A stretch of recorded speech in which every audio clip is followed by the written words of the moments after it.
तो देवों की आयु भी कम पड़ता होगा, इसीलिए शास्त्र कहता कि कितने ही ब्रह्मा हो गए। आपको मालूम है ना कि हर चतुर्युग में एक ब्रह्मा बदलते हैं। ब्रह्मा का भी अंत है, देवताओं का भी अंत है। वो अंत कैसे होता है? जब उनके शरीर से वो रोशनी खत्म हो जाती है, उनकी देव आयु समाप्त हो जाती है ना, वो दूसरी गति में चले जाते हैं। वो देवता के लिए भी है, वो कोई भी देवता हो, किसी का नाम नहीं लेना। लेकिन तो ऋषि मुनियों ने सोचा कि अगर देवता का हमारा उम्र देखो, जब तक अभी देखो हमारा उम्र 100 ही है लिखा हुआ, इसलिए भूखे ही रहेंगे तो 100 साल रहेंगे क्या? 100 साल लिखा हुआ है, लेकिन 100 साल रहने के लिए हमको उसका ध्यान भी देना पड़ेगा कि नहीं भाई, मेरा तो ज्योतिष में कुंडली ने कह दिया कि आप बोरानु साल तक रहोगे, इसलिए भूखा मरूंगा, तो क्या बोरानु साल रहेंगे? बोरानु साल लिखा हुआ है, लेकिन बोरानु साल रहने के लिए हमको हमारी जिम्मेदारी उठानी पड़ेगी कि नहीं? तो देवताओं के भी 10 करोड़ वर्ष, 20 करोड़ वर्ष, 4 युग, 6 युग, 8 युग, 10 युग लिखा क्यों ना हो, लेकिन वो रोशनी चलेगी तभी तो वो चलेंगे। अगर रोशनी खत्म हो गई तो 8 युग तो छोड़ो, 8 दिन में वो भी चले जाएंगे। तो हमारे ऋषि मुनियों ने सोचा कि ये जो निकल रही है ना रोशनी, इसको वापस अंदर नहीं भरोगे। जैसा हमारा खाना अगले दिन सुबह क्या बन के निकल जाता है, बोलो बहनों? हाँ, मुंह में डाला तब तो नाम था बादाम हलवा। क्या नाम था? कौन माइका लाल है जो बोल सकता निकाले तब उसका नाम बादाम हलवा है? कौन है वो माइका लाल? वो नाम बोले कि भाई मैं बादाम हलवा निकालता हूं। अरे बादाम हलवा खा सकता है, भगवान कहते हैं कि संसार असार है, तो बादाम हलवा भी असार है, ध्यान रखना, वो उस नाम से नहीं निकलेगा। तो जब वो निकल जाता है तो वापस अगले दिन सुबह आप क्या करते हो? दोपहर में क्या करते हो बहन? हाँ, क्या क्या खाती हो? हाँ, ये बहन को गुलाब जामुन बहुत पसंद है, पूछ लो। हाँ, उसको गुलाब जामुन पसंद है। कुछ न कुछ अंदर डालते हैं। केसरी बर्फी कलाकंद रबड़ी पेड़ा इमरती बालू शाही लाडू बुंदिया जलेबी रसगुल्ला मोती पाक रसमलाई गुलाब जामुन शक्करपारा के बन्यारा नारिया दाल मोट पकौड़ी कचौड़ी भुजिया पापड़ चिबड़ो बड़ी राबड़ी साग सांगरी को बाजरी को खींचड़ो रायता में जीरा को तड़को पीवो मार सबड़ को आम अमरूद अंगूर अनानस फनस ने अनार दिया केला सेब पपीता चीकू संतरा ने मौसम्बी रसदार दरिया काकड़िया ने लाल मतीरा खच्चो माकर खीरा बादाम पिस्ता ने नौजा खुरमानी खोपरा ने छुमारा ले वो जिम छूट ने आचमन करने थोड़ो सो आराम ले वो सौंप इलायची हाजिर कर दी साग मिश्री दर्दी तोड़ो ना करियो पान छबाओ मौज ले आनंद ले। मात्र 30 सेकंड के अंदर पूरे 56 भोग का हमें प्रसाद प्राप्त करवा दिया। ऐसे गुरुदेव की जय जयकार। अभी देखो आदमी इतना दुष्ट है, ससुराल में ये 56 भोग उड़ाने के बाद भी पत्नी को कहता है कि तेरे बाप ने क्या खिलाया मुझे। हाँ, जो मिला उसका धन्यवाद करते रहोगे तो मिलने की संभावना को जीवन में निरंतर बढ़ाते रहोगे। न शिकायत करोगे तो वो शिकायत की नकारात्मक ऊर्जा आगे नई चीजों को आने से रोकेगी। शिकायत समृद्धि को रोकती है, उपकार भाव समृद्धि को बढ़ाती है, ये ध्यान रखने जैसी बात। हम तो शिकायत करते ही रहते हैं। ऐसी कौन बहन है जो नहीं बोली होगी? शादीशुदा बहन आज तक नहीं बोली होगी, एक बार तो भी मैं पियर चले जाऊंगी ऐसे नहीं बोली है कि एक बहन है, वो हाथ उठाएं। सब में खोट है, आप में है तो उसमें भी है। एक बार तो वो ब्रह्मास्त्र उठाएगी हाथ में, देखेगी कि युद्ध में कई अस्त्र चलाए काम नहीं आ रहे हैं, तो एक बार बोलेगी अभी पियर चले जाऊंगी, देख लेना फिर तुम्हारा क्या गति है। मैं मैके चली जाऊंगी तुम देखते रहियो, क्या कहती है?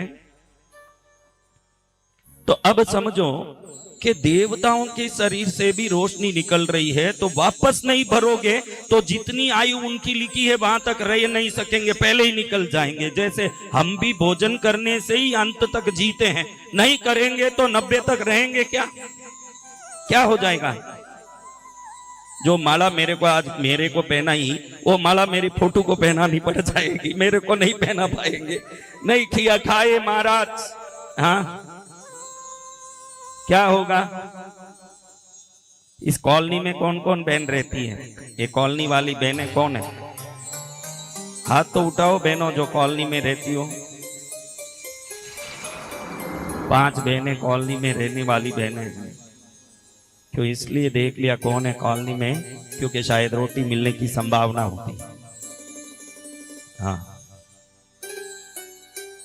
तो महाराज आप ये ध्यान रखिए, ऋषि मुनियों ने ये शोध किया कि इन देवताओं के शरीर में वो शक्ति, प्राण शक्ति को कैसे डाला जा सकता है। आप दीपक करने के पीछे कितनी बड़ी क्रिया कर रहे हो ये आपको मालूम नहीं है, इसलिए आज बताना जरूरी हो गया मुझे। बात कर रहे थे उधर देवता से, उतने में घी गर्म हुआ तो थोड़ा उकल के ऐसे बाहर निकला और अग्नि में गिरा। जैसे ही जो अग्नि में गिरा घी का थोड़ा बूंद वो शंके देव के शरीर में गया। कभी कभी ये करंट जोर से मारता है, आपने देखा है, फ्लक्चुएट होता है, वैसे वो देवता का शरीर से वो रोशनी जोर से पड़ी। तुरंत ऋषि को समझ आ गया कि ये जो गरम घी अग्नि में गिरेगा तो जो बाफ बनेगा वो घी गरम होके अग्नि में गिर के वो शक्ति देवों के शरीर में प्राण शक्ति दे सकता है। ये आइडिया उस दिन उनको ऋषि मुनि को आ गया। लेकिन देवता हैं 33 कोटि वर्ग, एक लक्ष्मी जो देवी है उसकी सेवा करने वाले हैं 1,20,50,120 देवता सिर्फ लक्ष्मी के। तो 33 कोटि वर्ग देवता के कितने करोड़ देवता होंगे, उतने को कौन रोशनी पहुंचाएगा भाई। लेकिन मालूम पड़ गया कि अग्नि के अंदर घी पड़ने से ये शक्ति जाती है। तो तुरंत ऋषि ने अग्निदेव को याद किया। अग्निदेव वहां प्रकट हुए। अग्निदेव को कहते हैं कि हमने अभी हजारों वर्षों के शोध में जो नहीं पाया वो आज पाया कि आपके अंदर घी पड़ने से वो शक्ति जो बाफ बनती है देवों के शरीर में पहुंचती है। लेकिन देवता है करोड़ों, उन तक शक्ति पहुंचाएं कैसे? आपकी कुलदेवी का नाम क्या है? सब जोर से बोला अपनी अपनी कुलदेवी का नाम। अलग अलग है कि नहीं? तो इतने देवता तक शक्ति पहुंचेंगी कैसे? देखो, इस बहाने आज कथा में बैठ के कुलदेवी का नाम लेने का पुण्य भी आपको मिल गया। ऐसे ही कथा पुण्य करता रहता है, सबका पुण्य बढ़ाता रहता है, किसी प्रकार से पुण्य बढ़ता रहता है। अब आप देखो, एकदम अग्निदेव विचार में पड़ गए कि सबको शक्ति कैसे पहुंचाए। फिर अग्निदेव को एक विचार आया। ऋषि मुनि को उन्होंने कहा कि ऋषि देखो, मेरी पहली पत्नी है स्वाहा देवी। क्या है उसका नाम? स्वाहा देवी। स्वाहा देवी को मैं कहूंगा कि जब भी आप लोग घी डालोगे, जिस देवता के नाम से आपको शक्ति पहुंचाना वो नाम बोल के मेरी पत्नी का नाम साथ में बोल दिया करो, ताकि मेरी पत्नी जान लेगी कि शक्ति उन तक पहुंचाना है जिन देवता का नाम लिया, तो उन तक वो शक्ति पहुंचा देगी। और स्वदा देवी जो है पितृओं तक शक्ति पहुंचाएगी। पितृओं का यज्ञ करो तो मेरी दूसरी पत्नी स्वदा देवी के नाम से करो। देवों तक अगर आपको शक्ति पहुंचानी है तो पहली पत्नी स्वाहा देवी से करो। ओम नाकोड़ा भैरवाय स्वाहा क्यों बोलते हैं? आज मालूम पड़ा कि अग्नि में गिरे हुए घी को स्वाहा देवी को बुला के कहते हैं कि स्वाहा देवी ये शक्ति नाकोड़ा भैरव को पहुंचाते हैं। ओम माणिभद्राय स्वाहा, यानी वो किसको पहुंचेगा? क्योंकि देवता बहुत है, एक नहीं है, तो जिनका नाम लिया उससे स्वाहा देवी समझ लेती है कि इनको पहुंचाना है। तो हवन में हम क्या करते हैं? अग्नि जलाते हैं। आपको आज मालूम पड़ गया कि अग्नि में घी क्यों डाल रहे हैं? अग्नि में घी इसलिए डाल रहे हैं कि अग्नि में घी डालोगे तो घी भस्म होगा और जो बाप निकलेगा जिस देवता का नाम लिया, ओम गणपतये स्वाहा, अब किसको पहुंच गया? वो समझ आ गया कि हवन इसीलिए करते हैं, उसमें घी डाला जाता है, उस देवता का नाम लिया। स्वाहा देवी जिस देवता का नाम लिया उनको वो शक्ति पहुंचा रही है। अब स्वाहा देवी का, स्वदा देवी का काम है पितृओं का। कभी श्राद्ध किया क्या? हवन, श्राद्ध का हवन किया। श्राद्ध में हवन कराओगे तो पंडित जी कहेंगे स्वदा, स्वाहा नहीं कहेंगे। स्वदा अग्निदेव की दूसरी पत्नी का नाम है। ये सुन के आप लोग ये मत सोच लेना कि 2-2 पत्नियां होने से कितना अच्छा सुविधा है भाई। एक पितरों को पहुंचा रही है शक्ति, एक देवों को पहुंचा रही है। कल ये बहनें पूछने आएगी कि गुरुदेव आपने कल कथा की ना, आज मेरा पति दूसरा शादी करके आ गया, कि 2 पत्नियां होने से फायदा है। एक देवों की पूजा करेगी न दूसरी ये आइडिया तुम मत लेना, वो देवों के लिए है वो आइडिया। अब आप समझ लो कि ये कर्म ब्राह्मण करते हैं, ये जितना भी यज्ञ कर्म है कौन करते हैं? तो क्या सब लोग इतने पैसे वाले हैं कि रोज हवन करा सकें? कई लोग नवरात्रि में हवन कराते हैं, कई लोग आपके कोई विशिष्ट दिनों में जैसे जन्मदिन हो, शादी का दिन हो, कोई पंडितों को, आप लोगों को भी मैं कहता हूं, आपका शादी के दिन में, वेडिंग डे में पिकनिक जाने से, होटल जाने से, घूमने जाने से आपको क्या फायदा हुआ? उस दिन कम से कम एक तीर्थ या मंदिर में जाके दर्शन करो, और शक्ति है तो उस दिन किसी पंडित को बुला के ये यज्ञ करो, क्योंकि आपके कोई भी शुभ दिन अति शुभ होने के लिए आशीर्वाद की जरूरत है। जय गुरुदेव। एंटरटेनमेंट करने से आशीर्वाद मिलेगा क्या मेरे बच्चे? तू तो वही करता है। अभी जन्मदिन पर भी तू घूम के आया, मैं बोलता हूँ घूमने जाता है, कहीं घूमेगा फिरेगा। इंसान का काम क्या बेटा? बोल। जन्मदिन आया, होटल में चलो। देखो ये दारू पीने वालों की भी कला मैं देखता हूँ। एक आदमी दारू पी के आया, तो काई रे दारू पी रहा है, फेल हो गया महाराज, बहुत दुख हुआ इसलिए दारू पिया। मैंने कहा इसको कैसे समझाएं भाई, जाने दो अपनी, राम राम करो। निकल गया। थोड़े दिन बाद देखे तो एकदम दारू पी के आया। मैं क्या, क्यों रे दारू पिया? पास हो गया इसलिए दारू पी रहा हूं। आप लोगों को बहाना चाहिए, आप ही अंतरात्मा को टटा लो। आपको होटल जाने के लिए, घूमने के लिए कोई ना कोई बहाना चाहिए। आज संडे है, चलो। आज जन्मदिन है, चलो। आज शादी का दिन है, चलो। इस बहाने को देखो, जो पानी कुएं से निकल रहा है वो खेत पर चढ़ेगा तो क्या फायदा होगा? हाँ, अगर वो बंजर भूमि में चढ़ेगा तो क्या करेगा? तो आपके अच्छे दिन के कोई भी बहाने हो, वो सभी बहाने परमात्मा के चरण में जाके समाप्त होने चाहिए, तब आपके बहाने सार्थक होते हैं। जन्मदिन में होटल गए, खाने के लिए होटल गए, पीने के लिए होटल गए, घूमने के लिए होटल गए, शादी के दिन में होटल गए। क्या जाओगे होटल में? समझो। तो अब महाराज, लोगों ने सोचा कि ब्राह्मण यज्ञ करेगा तो खर्चा होगा और कभी एक बार ही हो सकेगा, लेकिन देवों को हमने घर में स्थापित किया, उनकी कृपा रोज पाने के लिए क्या करें? तब दीपक का विधान आया। हवन में देखो, नीचे अग्नि है। हवन में क्या करते हैं? कुंड में। और ऊपर से क्या करते हैं? क्या करते हैं? और दीपक में देखो, अग्नि अंदर है, दीपक में घी है।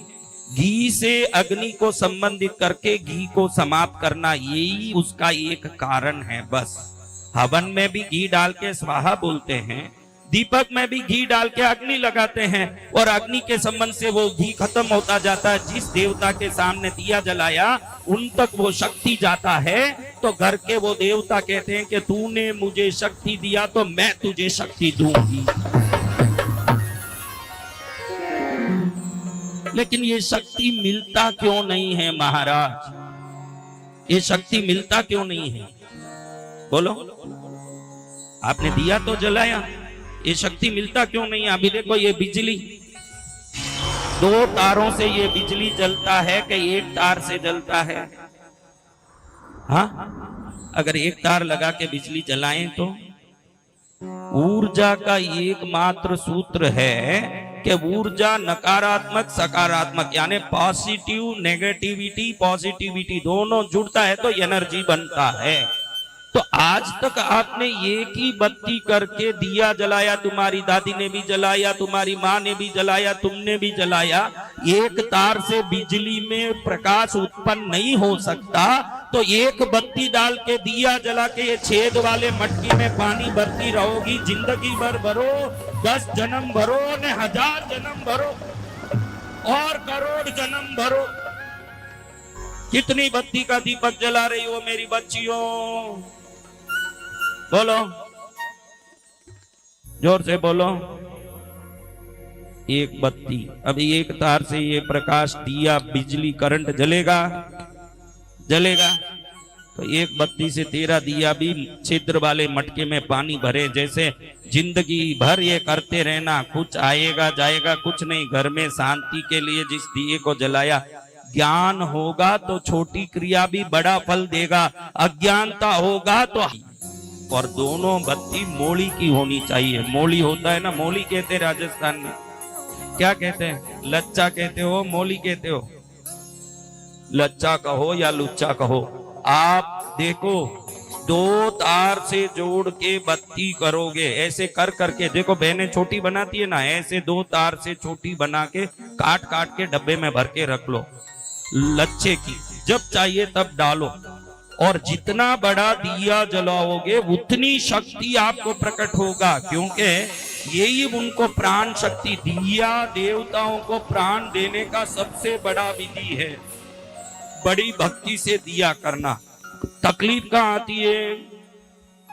एक लेटर मैंने लिखा, प्रिय राजेश, मैं यहाँ ठीक हूं, तू ठीक है बेटा, तेरा कल्याण हो, ऐसे एक लेटर मैंने लिखा। और एड्रेस में मैंने ऊपर लिख दिया राजेश उदयपुर, मुकेश बॉम्बे, नरेश दिल्ली, सुरेश चेन्नई, ऐसे 20 एड्रेस लिख दिया। अब ये लेटर कहां जाएगा? बोलो बच्चियों, कहां जाएगा लेटर? बोलो रे, वापस आ जाएगा ना, रिटर्न टू सेंडर। तो ये आपके 7 पीढ़ियों से, 70 पीढ़ियों से, 700 पीढ़ियों से ये चलता है। आप दिया करते हो 1 या 2, फोटो रखे हैं 25, अग्नि देवता देखे कि किसी को भी भेजूंगा ये शक्ति तो दूसरा लड़ने आएगा, रिटर्न टू सेंडर, जिसने दिया किया उसी को जाओ, सत्यानाश हो। हाँ,